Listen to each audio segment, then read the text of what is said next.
Assalamualaikum warahmatullahi wabarakatuh. Selamat malam Waalaikumsalam teman-teman semua. Waalaikumsalam warahmatullahi wabarakatuh. Terima kasih untuk kalian telah hadir pada pertemuan yang keberapa nih? Ada yang tahu nggak? Keempat. Ya, pertemuan keempat. Semoga kalian sehat selalu. Iya, saya selaku moderator ingin menyampaikan bahwa materi kali ini kita akan mempelajari tentang kedudukan hadis dalam Islam serta inkar sunnah. Kita langsung saja ke materi yang pertama kita, yaitu Lisa Medina. Kepada Kak Lisa Medina, silahkan. Nabi Shallallahu Alaihi Wasallam itu menjelaskan Al-Quran, yang artinya keterangan-keterangan mukjizat dan kitab-kitab, dan kami turunkan kepada Al-Quran agar kamu menerangkan pada umat manusia apa yang telah diturunkan kepada mereka dan supaya mereka memikirkan. Dalam surat An-Nahl ayat 44.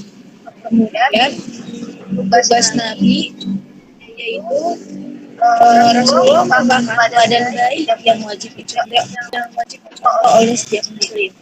Dalilnya yaitu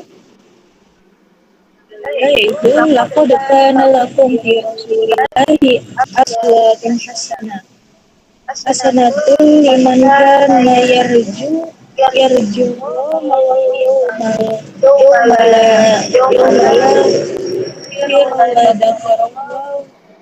akhir, yang artinya sesungguhnya telah ada pada diri Rasulullah itu suri teladan yang baik bagimu, yaitu bagi orang yang mengharapkan rahmat Allah dan kedatangan hari kiamat.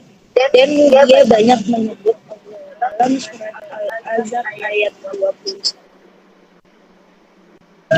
Tugas Nabi Muhammad SAW selanjutnya yaitu Rasulullah wajib taati. Dalilnya yaitu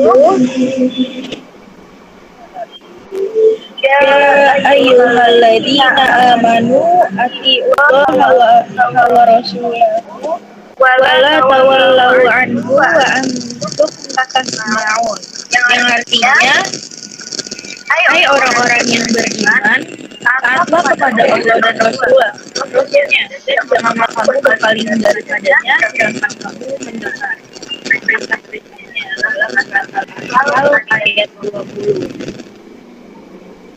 Dalil yang kedua yaitu man yuti'ir Rasulullah faqad ata'a Allah wa man tawalla arsalna alaihim. Artinya barang siapa yang mentaati Rasulullah dia telah mentaati Allah, dan barang siapa yang berpaling dari ketaatan itu maka kami akan mengutusmu untuk menjadi pemeliharaan bagi mereka. Tugas Nabi berikutnya yaitu Rasulullah SAW mempunyai wewenang untuk membuat suatu aturan. Dalilnya yang pertama yaitu wa yuhillu lahum at-thayyibati wa yuharrimu 'alaihimul khaba'ith, yang artinya dan menghalalkan bagi mereka segala yang baik dan mengharamkan bagi mereka segala yang buruk. Dalam surat ayat 157. Kemudian dalil yang kedua yaitu wa ma atakumur rasul wa nahakum anhu fantahu, yang artinya apa yang diberikan Rasul padamu maka terimalah, dan apa yang dilarang bagimu maka tinggalkanlah. Dalam surat Al-Hasyr ayat 7. Kesimpulannya yaitu berdasarkan ayat-ayat tersebut dijelaskan bahwa memakai Al-Quran saja tidak meninggalkan sunnah atau hadis. Tidak bahwa memakai Al-Quran saja dan meninggalkan sunnah atau hadis adalah sesuatu yang tidak dibenarkan. Maka barang siapa yang menerima Al-Quran berarti dia harus menerima sunnah-sunnahnya juga. Para ulama telah sepakat bahwa sunnah atau hadis sebagai salah satu hujjah dalam hukum Islam setelah Al-Quran, dan orang yang mengingkari hujjah hadis lagi adalah kafir, bukan dari Islam.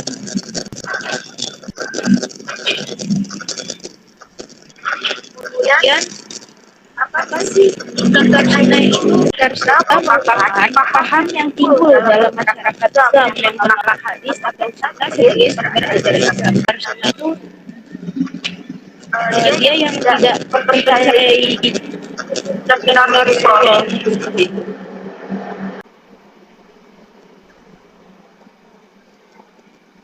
Nah, di sini ingkar sunnah yang klasik mempunyai sejarah, yaitu menurut Al-Hasan Al-Basri, Al-Ahmad Tabi'in, atau bakal paham ingkar sunnah terjadi pada masa Baghdad.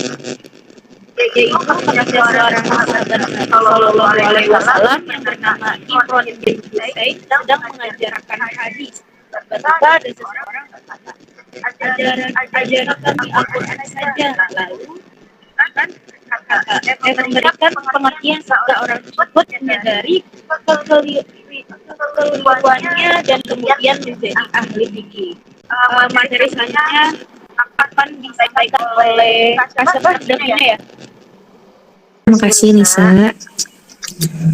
Selanjutnya yaitu ingkar sunnah klasik. Di sini ada sejarah ingkar sunnah klasik, yaitu berkembang pada abad kedua Hijriah pada masa Imam Syafi'i di Basrah, Irak. Imam Asy-Syafi'i ini pernah berdebat dengan orang yang menolak sunnah. Setelah melalui perdebatan yang panjang, rasional dan ilmiah pengingkar sunnah tersebut tunduk dan menyatakan menerima hadis. Karena Imam Asy-Syafi'i diberi julukan Nasir as-Sunnah atau pembela sunnah. Akhirnya pada akhir abad ketiga Hijriah, paham ingkar sunnah klasik lenyap dari peredaran. Selanjutnya yaitu sejarah ingkar sunnah modern. Setelah ingkar sunnah klasik tidak terdengar lagi selama 11 abad, pada abad ke-14 Hijriah atau 19 Masehi muncul paham ingkar sunnah di Mesir dan India akibat pengaruh kolonialisme yang melanda negara-negara Muslim. Di sini ada tokoh ingkar sunnah modern di Mesir, yaitu Syekh Muhammad Abduh. Syekh Muhammad Abduh ini adalah orang yang pertama kali melontarkan gagasan ingkar sunnah pada masa modern di Mesir. Beliau menolak hadis ahad, hadis yang dalam setiap jenjang periwayatannya hanya terdapat maksimal 9 orang perawi, untuk dijadikan dalil dalam masalah akidah atau tauhid. Menurutnya itu, untuk masalah akidah hanya dapat dipakai hadis-hadis mutawatir saja. Selanjutnya, tokoh ingkar sunnah modern di Mesir ada Taufik Sidki. Dr. Taufik Sidki menulis 2 artikel dalam majalah Al-Manar nomor 7 dan 12 tahun ke-9 yang berjudul Islam adalah Al-Quran itu sendiri, sambil mengutip ayat-ayat Al-Quran. Ia mengatakan bahwa Islam tidak membutuhkan sunnah. Selanjutnya, tokoh ingkar sunnah modern di Mesir yang ketiga adalah Ahmad Amin. Pada tahun 1929, Ahmad Amin menerbitkan bukunya Fajr al-Islam, di mana beliau mengulas masalah hadis dalam satu bahasan khusus, bab 6 pasal 2. Namun sayang dalam buku tersebut dia memberikan keraguan tentang hadis. Itu adalah salah satu bukunya di sebelahnya itu. Selanjutnya, tokoh ingkar sunnah modern di Mesir yang keempat itu ada Ismail Adam. Pada tahun 1933 Masehi, Islam Adam mempublikasikan bukunya tentang sejarah hadis. Kalau dia itu berkesimpulan bahwa hadis-hadis yang terdapat dalam kitab Sahih itu tidak dapat dipertanggungjawabkan sumbernya. Menurutnya, hadis itu secara umum diragukan otentisitasnya, bahkan banyak yang palsu. Selanjutnya dilanjutkan oleh Kas Adilah ya. Baik, terima kasih Kak Davina. Yang selanjutnya yaitu akan dijelaskan oleh saya. Yang selanjutnya yaitu ingkar sunnah modern di India. India adalah negara jajahan Inggris. Untuk melepaskan diri dari penjajah umat Islam, India menyerukan jihad. Pihak Inggris menyadari bahwa semangat jihad membahayakan eksistensi mereka. Karenanya, pihak Inggris membuat kelompok yang dinamakan ulama muslimin yang mau memberikan fatwa bahwasannya jihad tidak wajib dengan mengkritik hadis-hadis tentang jihad. Di antaranya yaitu ada Garak Ali dan Mirza Ghulam Ahmad. Tokoh ingkar sunnah Parwes. Gula Muhammad Parwes mendirikan organisasi bernama Ahlul Al-Quran, Keluarga Quran, nama yang bagus tapi isinya itu menyesatkan. Parwes menolak hadis secara keseluruhan, baik yang ahad ataupun yang mutawatir. Menurutnya Al-Quran hanya menyuruh kita mengerjakan sholat, sementara tata caranya diserahkan kepada kepala negara untuk menentukannya.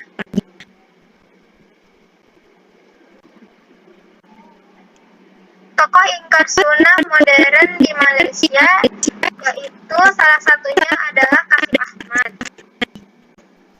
Ingkar sunnah modern di Indonesia. Tokoh-tokoh ingkar sunnah di Indonesia diantaranya adalah Abdurrahman, Ahmad Sutarto, Nazwar Syamsu, Dalimi Lubis, dan lain-lain. Mereka menerbitkan banyak buku yang menurut penelitian MUI, buku tersebut menyesatkan dan akan mengganggu stabilitas nasional. Maka dari itu, pada tanggal 30 September 1993, Jaksa Agung RI melarang beredarnya buku mereka. Buku karangan ingkar sunnah yang ada di Indonesia, judulnya ada yang namanya Alam Baslah, kemudian Perbandingan Agama, Al-Quran dan Bible, Al-Quran tentang sholat, Al-Quran tentang manusia dan masyarakat, Al-Quran tentang sholat, puasa dan waktu, Al-Quran tentang Mekah dan ibadah haji, Al-Quran tentang manusia dan ekonomi dan lain-lain. Ya, baik. Terima kasih. Selanjutnya, ada ulama pembela sunnah pada abad modern, yaitu ada Profesor Dr. Mustafa As-Sibai. Nah, itu yang di sebelahnya merupakan bentuk kitabnya ya. Oke, lanjut. Nah, selanjutnya ulama pembela sunnah pada abad modern ada Profesor Dr. Mustafa Al-Alzami. Nah, itu di sebelahnya juga merupakan kitab beliau. Nah, di sini ada perbandingan ingkar sunnah klasik dan modern. Sunnah klasik perkembangannya itu muncul pada masa sahabat. Yang kedua berkembang pada abad kedua Hijriah di Basrah, Irak. Yang ketiga lenyap pada akhir abad ke-3 Hijriah. Sedangkan ingkar sunnah modern perkembangannya itu muncul abad ke-14 Hijriah di Kairo, Mesir, dan India. Lalu sebab ingkar sunnah klasik itu yaitu ketidaktahuan akan fungsi dan kedudukan sunnah dalam Islam. Sedangkan ingkar sunnah modern sebabnya itu pengaruh kolonialisme yang ingin melumpuhkan Islam. Lalu ada bentuk ingkar sunnah klasik, yaitu bersifat perorangan dan tidak mengklaim dirinya pembaharu atau mujtahid. Sedangkan bentuk dari ingkar sunnah modern yaitu kelompok yang terorganisir dan tokoh-tokohnya banyak yang mengklaim sebagai pembaharu. Ya, perbandingan ingkar sunnah klasik dan modern yaitu sikap. Nah, sikap dari ingkar sunnah klasik ini dicabut pendapatnya setelah menyadari kekeliruannya. Sedangkan ingkar sunnah modern sikapnya itu bertahan pada pendiriannya, bahkan menyebarkan pemikirannya secara diam-diam meskipun dilarang oleh pemerintah. Selanjutnya ada pokok-pokok ajaran ingkar sunnah. Yang pertama ada tidak percaya hadis Rasulullah. Yang kedua, dasar hukum Islam hanya Al-Quran saja. Yang ketiga, sholat mereka bermacam-macam.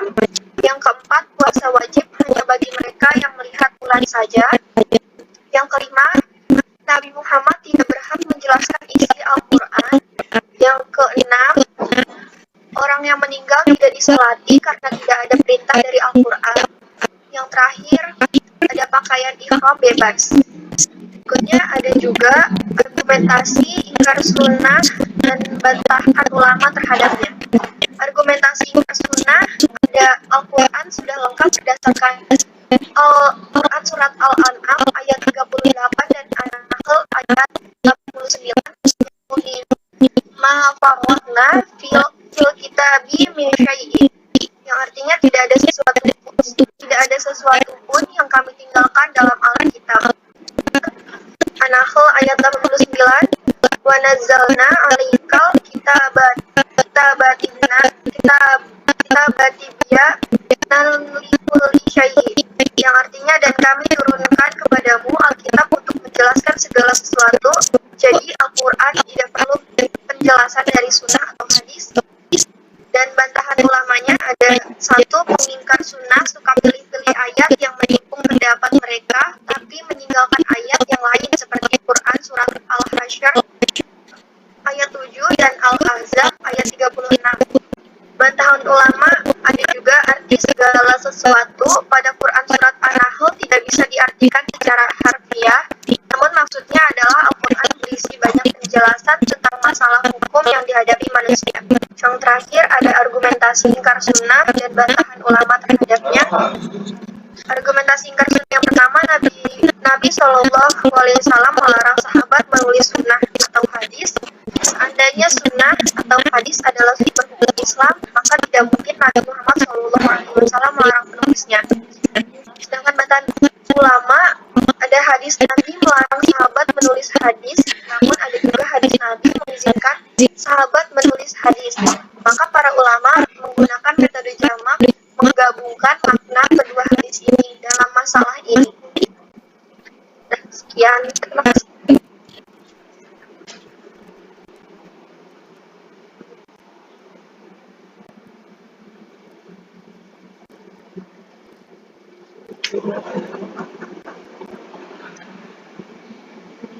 Untuk materi hari ini mungkin hanya itu saja ya, teman-teman. Ada yang ingin bertanya?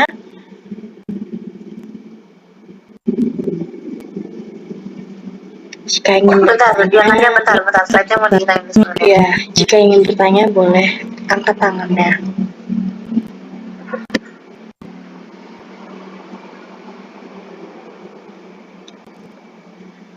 Mungkin karena waktunya sudah malam juga ya, kalian juga mau istirahat. Kita tutup saja. Terima kasih untuk partisipasinya karena kalian.